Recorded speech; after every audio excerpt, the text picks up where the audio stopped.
آئیے میں آپ کو اردو حروف سکھاتا ہوں۔ یہ ہے الف۔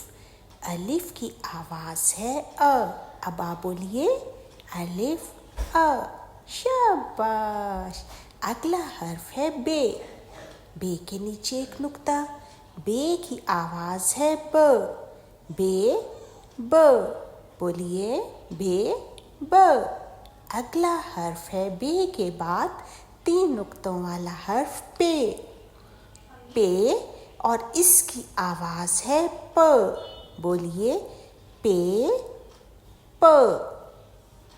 پے کے بعد اگلا حرف ہے تے۔ تے کے اوپر 2 نقطے تے ت۔ دوبارہ بولیے تے ت۔ تے کے بعد اگلا حرف ہے جو نقطوں کے بغیر، اس کے اوپر ایک چھوٹی سی توئے، اسے کہتے ہیں ٹے، اور اس کی آواز ہے ٹ۔ ٹے ٹ۔ اور بے کے خاندان کا یہ آخری حرف ہے سے۔ س۔ سے س۔ اس کے بعد ہے جیم۔ جیم کے پیٹ میں ایک نقطہ جیم ج۔ جیم کے بعد چے۔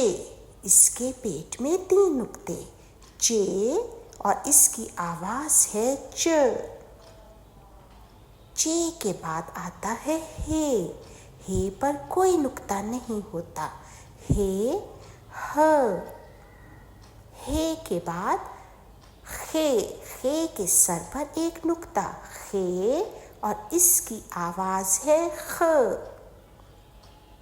اس کے بعد دال۔ دال کے اوپر یا بیچ میں کوئی نقطہ نہیں ہوتا، دال د۔ پھر ڈال، اس کے اوپر ایک چھوٹی سی توئے ڈال ڈ۔ اس کے بعد دال کے خاندان کا آخری حرف زال، اس کے اوپر ایک نقطہ زال ز۔ اس کے بعد آتی ہے رے، اس کے اوپر کوئی نقطہ نہیں ہوتا رے ر۔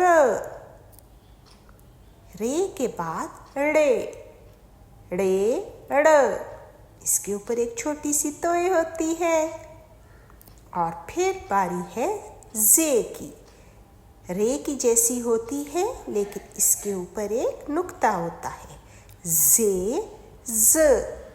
اور یہ ہے ی، اس کے اوپر 3 نقطے ہوتے ہیں یہ ی۔